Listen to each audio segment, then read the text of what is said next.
अस्सलाम वालेकुम guys, my name is Mohammad Mubashar Fan. Welcome to the quick BTC updates. ये video काफ़ी ज़्यादा शॉर्ट रहने वाली है। वीडियो के स्टार्ट में मैं आप सबसे एक अनाउंसमेंट करना चाहता हूँ कि अगर आपको अपने कॉइन का टेक्निकल एनालिसिस करवाना हो या किसी ऑल्ट के अंदर अगर आप स्टक हो, ये नहीं कि सर सोल का भी कर दो, आईडेक्स का भी कर दो, इसका भी कर दो, उसका भी कर दो, ये नहीं। जिस कॉइन के अंदर आप स्टक हो वो सारे रीज़न आप बताओ कि सर मैंने ये BNB कॉइन था, इसको मैंने $600 पे खरीद लिया था, मैंने इसको $400 पे DCA किया था। अभी आपको क्या लगता है इस कॉइन को मजीद होल्ड करना चाहिए, रिप्लेसमेंट में कुछ और बाय कर लूँ? फिर इंशाल्लाह रात को मेरी एक और वीडियो आएगी 8-9 बजे, उसके अंदर बिटकॉइन के अपडेट्स होंगे और साथ ही साथ आप लोगों के कॉइन्स दिए हुए कमेंट्स में जो आप कॉइन्स मुझे बताएंगे रीजंस, उनके टेक्निकल एनालिसिस होंगे। ये नहीं कि डॉट का कर दो, इसका कर दो, आपने पूरा रीजन बताने कि आप इस कॉइन में किस किस तरीके से स्टक हो, ठीक है। बाकी अगर आपने कोई चीज़ अगर बाय करनी है तो वो भी मैं आपको बताता हूँ कि आपने बाय क्या करना है, ठीक है। वीडियो को स्टार्ट करते हैं। सबसे पहले हमारे पास जो सपोर्ट एरिया था 22,800 वाला, उसने काफ़ी ज़्यादा अच्छे से एक्ट किया है। जब ये हमारा एरिया ब्रेक हुआ था, ठीक है, 23,500 वालों, उसी वक्त मैं लाइव स्ट्रीम में आया था, मैंने कहा था कि आपने एंट्रीज कुछ इस तरीके से लेनी होती है। लोग क्या गलती करते हैं कि बिटकॉइन ऊपर है तो लॉन्ग कर देंगे, रेजिस्टेंस के ऊपर लॉन्ग नहीं किया जाता कभी। पता है क्यों? क्योंकि वहां पर आपका रिस्क बहुत ज़्यादा बढ़ जाता है। अब जैसे अगर आप कभी सपोर्ट पे अगर लॉन्ग कर रहे हो ना, जैसे यहाँ से सपोर्ट थी और यहाँ पे सपोर्ट से आपने कभी कोई लॉन्ग किया है, तो यहाँ पे आप थोड़ा सा रिस्क ले सकते हो। क्यों? क्योंकि यहाँ पे आपका जो स्टॉप लॉस है वो सपोर्ट के नीचे है। क्योंकि अगर सपोर्ट टूटी तो स्टॉप लॉस फिर सीधा दूसरी सॉरी, मार्केट जो वो सीधा दूसरी सपोर्ट पर जाती है, ठीक है। तो आपका स्टॉप लॉस यहाँ तो नहीं होगा ना। अगर आपने स्टॉप लॉस लगाया हुआ होगा तो आप 1.5% तक की लॉस में रहे होगे, लेकिन आप क्या हुआ, वो 4% के लॉस से बच गए, ठीक है। और आपने ऊपर की टीपी सेट किए तो जो आपकी हिट होंगी, ठीक है। तो आपका क्या होता है, एक रिस्क कम हो जाता है। लेकिन जब आप कोई एंट्री ऊपर रेजिस्टेंस के ऊपर ले लेते हो, जो कि बहुत ज़्यादा नूब ट्रेडिंग है, अगर आप इस तरीके की हरकतें कर रहे हो ना, तो मेरे भाई इस तरीके से नहीं करो, आप अपना पोर्टफोलियो पूरे तरीके से गवा दोगे। मैं अपने डिस्कॉर्ड के ऊपर लोगों के मैसेजेस पढ़ रहा होता हूँ, उसमें लोग एक दूसरे को क्या रिकमेंडेशन दे रहे होते हैं कि एक बंदा जब मार्केट यहाँ पे गिरी थी हमारे पास, वो कह रहा था कि सर बिटकॉइन मैंने ना लॉन्ग किया था, मेरे तकरीबन लॉस हो गया, ठीक है। फिर जब बिटकॉइन यहाँ पर पड़ा हुआ है 23,200 23,100 पे, तो वही बंदा उसको रिकमेंडेशन दे रहा है कि अब क्या कोई फायदा, चलो कोई बात नहीं, अब शॉर्ट कर लो, प्रॉफिट हो जाएगा।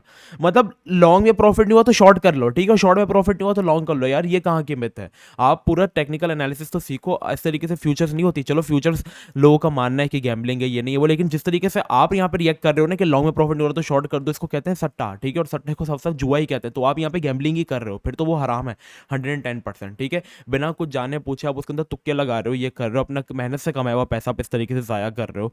तो ये तो बहुत ही ज़्यादा गलत हरकत है। मैं यहाँ पे आप लोगों का मेन पर्पस मेरा यही है कि मैं आप लोगों को यहाँ पे सिखाऊं, ठीक है। तो हमेशा एंट्रीज आप सपोर्ट पर लेते हो। अब जैसे ये एरिया है हमारे पास 22,800, इसके ऊपर एरिया के ऊपर मैंने एंट्री लेने को आपसे कहा था। अब यहाँ पे अगर कोई एंट्री के अंदर है, ठीक है, तो उसने स्टॉप लॉस कितना यूज़ करना है, यहाँ पे उसका जो स्टॉप लॉस आएगा वो हमारे पास ऑलमोस्ट लिक्विडिटी एरिया के बिलो आएगा, ठीक है। अभी जो स्टॉप लॉस हमारा बन जाएगा इसका यहाँ पे क्या होगा, 22,000 तकरीबन 500 कुछ, और इसकी जो टीपी होगी पहली, ठीक है, वो 3% की होगी यहाँ पे 23,600। फिर इसके बाद जो दूसरी टीपी होगी वो 24,600। या इसके ऊपर अगर आप तीसरी टीपी तक जाना चाह रहे हैं तो फिर अपना रिस्क भी आप थोड़ा सा इंक्रीज करें, ठीक है। रिस्क रिवॉर्ड रेशो इस तरीके से काम करते हैं। अगर 9% के प्रॉफिट की तरफ जा रहे हो तो 3% का आप यहाँ पे लॉस भी फेस करो, 1:3 रेशो के साथ आप ट्रेडिंग करो, ठीक है। इस तरीके से आपकी होती है। अभी यहाँ पे BTC अगर हम करंट अपडेट्स के बारे में बात करें तो यहाँ पे BTC फॉर्म कर रहा है कि हमारे पास फॉलिंग वेज पैटर्न, और ये सब चीज़ अगर आप पढ़ना चाहते हो तो मैंने इंस्टाग्राम पे बहुत अच्छे से पढ़ा है कि फॉलिंग वेज पैटर्न क्या होता है, राइजिंग वेज पैटर्न क्या होता है, ये सारी चीज़ें। तो आप जाओ इंस्टाग्राम पे मुझे फॉलो करो, वहाँ पे जाकर आप लर्निंग कर सकते हो, ठीक है। अभी जो हमारे पास सबसे मेन चीज़ है वो ये है कि यहाँ पे हमारे पास इस एरिया का ब्रेकआउट होना चाहिए। जो आप ट्रेंड लाइन देख रहे हो जो 4 आवर्स में हमें रोक रही है, अगर इस एरिया का ब्रेकआउट करता है तो BTC आप यहाँ पे एंट्री ले सकते हो विद स्टॉप लॉस, और स्टॉप लॉस आपने वही सपोर्ट के नीचे यूज़ करना है। आपका पहला टारगेट बन सकता है यहाँ पे 23,700 या 600, ठीक है। दूसरा टारगेट आपका बन सकता है 24,500, लेकिन ये पॉसिबल नहीं है। मतलब ये कह रहा हूँ कि मतलब हो सकती है, लेकिन यहाँ पे रिजेक्शन के चांसेस भी बहुत ज़्यादा है, ठीक है। अभी हम यहाँ पे रिजेक्शन ले रहे हैं, तो अगर ये यहाँ पे इस एरिया को होल्ड नहीं कर पाता है, सपोर्ट ब्रेक होना, जैसे पता है क्या क्या करो, देखो जैसे सपोर्ट ब्रेक हुई तो फिर आप वहां पर क्या क्या करो, एक शॉर्ट की पोजीशन ओपन कर सकते हो, ठीक है। किस तरीके से? अब यहाँ पे जब सपोर्ट ब्रेक हो गई तो आप जहां तक लिक्विडिटी एरिया है, यहाँ पे लिक्विडिटी एरिया है हमारा, ठीक है, वहां तक का आप रिस्क लो, ठीक है। 1.8% तक का रिस्क लो, नीचे नेक्स्ट सपोर्ट तक आप शॉर्ट रखो अपना ओपन, 3% का प्रॉफिट, 1% का नुकसान। कितनी जबरदस्त पोजीशन है। इस तरीके से की जाती है रिस्क मैनेजमेंट, ठीक है। अगर ये सपोर्ट जाती है 22,000 तकरीबन 600-700 वाला एरिया अगर ब्रेक होता है लिक्विडिटी एरिया के साथ, तो फिर मार्केट की नेक्स्ट सपोर्ट आप सबको पता है कि 21,300 और 21,500 वाला एरिया, वहां तक फिर आपकी पोजीशन होनी चाहिए। लेकिन अगर यहाँ से मार्केट जब तक ऊपर है तो आप 1% का रिस्क लो, ठीक है। नुकसान हुआ तो 1% का, फायदा हुआ तो 3% का, इस तरीके से लेकर चला करो। कॉइन के पीछे फंडामेंटल्स के ऊपर नजर रखा करो, ठीक है।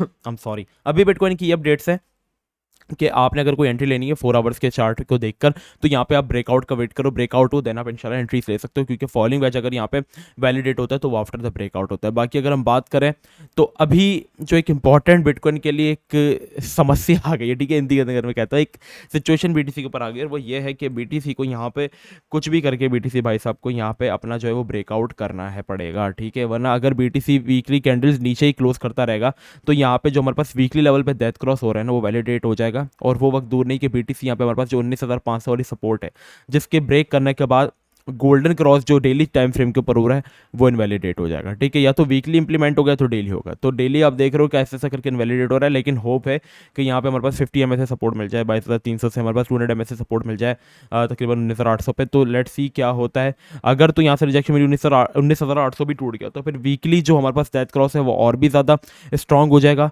लेकिन अगर $25,250 तोड़ दिया जो कि वीकली लेवल की रेजिस्टेंस है तो फिर हमारे पास गोल्डन क्रॉस यहाँ पे स्ट्रॉन्ग हो जाएगा, ठीक है। करेक्शंस मार्केट के अंदर होती रहती है, उसको देखकर चिल रहा करो। नाउ लेट्स सी क्या होता है, और मिलता है नेक्स्ट वीडियो में। अपना बहुत ही ज़्यादा ख्याल रखना, लेकिन इससे पहले मैं आपको बता दूँ डिस्कॉर्ड सर्वर जरूर ज्वाइन कर लो, और मैंने कल यहाँ पे फ्री कॉल भी दी है कॉइन की, ठीक है, फ्री सिग्नल्स वाले सेक्शन के अंदर, आपको बता देता हूँ जिन्होंने नहीं देखी। हमने जो कॉल दी वो यहाँ पे हमने PSL की दी है, ठीक है। ये इसके बाय जोन है, ये इसके सेल जोन है, अभी तो काफ़ी ऊपर है बाय जोन से, और अभी इस एरिया से भी ऊपर है, ठीक है, तकरीबन हम इससे अभी भी 6-7% प्रॉफिट के अंदर बैठे हुए हैं, और इसका ब्रेकआउट हुआ है, इसके मैंने पूरा टेक्निकल एनालिसिस भेजा है, और ये कॉइन ईजी इंशाल्लाह 60-70% पंप आप लोगों को दे सकता है, ठीक है। KuCoin की ये कॉल है, तो बस आपने कमेंट्स में लिख देने अपनी कोई क्यूरी है, तो मिलता है नेक्स्ट वीडियो में। अपना बहुत ज़्यादा ख्याल रखना। अस्सलाम वालेकुम व रहमतुल्लाह।